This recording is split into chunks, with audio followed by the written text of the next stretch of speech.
assets are really cool. So assets are kind of like an ad. Think of them as like an extension to an ad. They used to be called extensions. So we call them assets now, but the best way to think of them is extensions on ads. Now, the name assets has gotten really confusing, especially because, right, like when you look at these responsive search ads, you can actually view asset combinations and see what combinations of things showed, and there's like a little bit of metrics you get to see. This actually is really useful on the display network, not as much on search, but you can see the combinations here.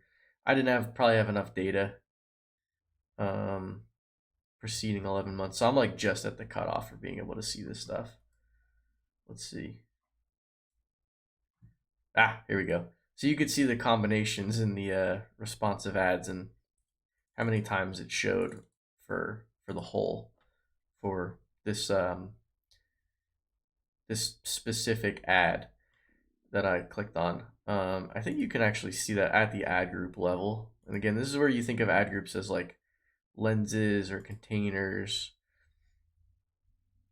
Yeah, it looks like you could probably only see it for each ad individually. But anyway, back to assets. So assets, they used to be called extensions. I think what's happening is making copy at the ad level is probably going to go away. And instead, what will happen is you'll just have assets in the whole account and you just select them. That's where it looks like it's going. That hasn't been announced, that hasn't started. So, I don't know if that'll be the case, but based on how the channels are all starting to consolidate with what's going on with Performance Max and some other stuff, again, I'm not going to go too deep into those in the course, but they're called assets now. And what happens is you have a few different types of assets. So site links, call outs, structured snippets, they're really interesting. So site links, what will happen is, let's see if we can actually pull one up. So we can't see them for this, and that's probably because this is a really popular search term. You could see I'm using the keyword surfer extension if you want to test this out, but it shows like estimates of, I think this is actually pulled from the Google Keyword Planner. And basically, more popular terms, it makes sense to try to put more ads. Google makes more money that way. So if we just maybe search like a brand like Nike, here we go. So these are your site links. You have an ad, and then it looks like these little extra small ads within the big ad. These are the site links. And down here you have organic site links. So now the difference, and this is another reason for branded search, we'll go into that later, but you get to pick the assets, the site links, with your ads. You don't get to pick them with your organics. There's ways that you can structure sites to try to influence this, but you can see here, like, it changes the titles, it changes the descriptions, it even says title change. Here is the original, right? Like, look at how much more information's there, and look what they changed it to. So, these site links here, when they show up, like, depending on how you set them up, they can be really important. So you can see we searched for Nike, and you can see right here there's a site link here for a big sale that they're running right now. So that's great use of space. It probably says it on the homepage. We'll see. So they have like 20% here. So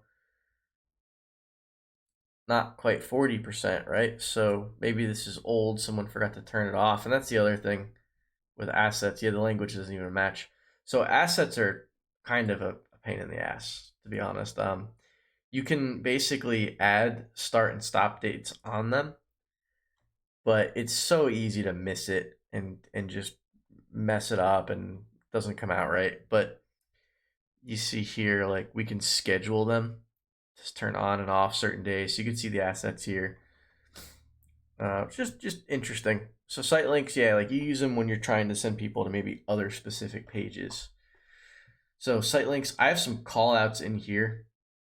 Call outs just basically show up inside the ad somewhere. So you could see, like, we've got these headlines here, and then there's a little highlighted piece. There's usually like a little bit of information and a okay, so it doesn't highlight, that's just them showing it. So that's pretty cool. But it shows up underneath the headlines, it'll show up underneath the descriptions as well.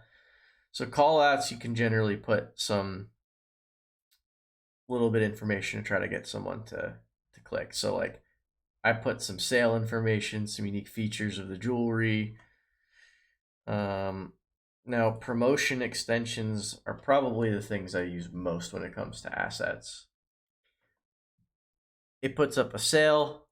You can have an occasion. So I just saw Black Friday. That just passed. So that's Christmas just passed too. But yeah, you could put. Oh, interesting. I've never even played with this. Go back.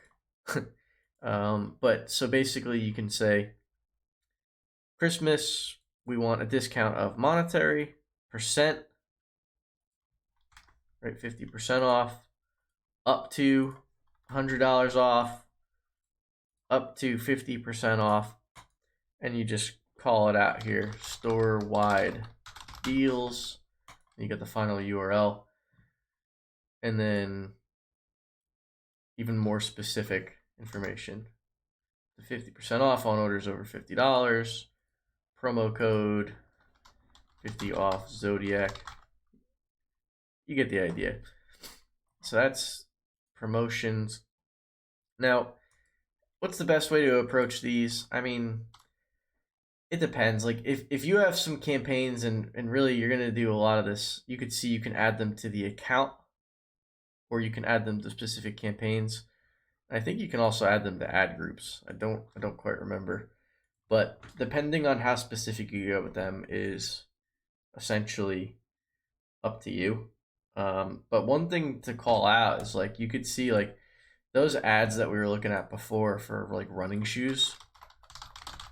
If they were inheriting account level site like assets, they probably had tons, and a lot of times they don't even show. So it's common that like if you have an ad getting like 100,000 impressions for a time period, your extensions might show for 1,000, 2,000, 10,000. You know, it's not going to show for all of them. So that's where like a lot of times with assets, I mean, I don't always put them up because they don't always show, and a lot of times they're not very helpful. I just try to make a really good responsive search ad. Have I tested before and afters of assets? Not really.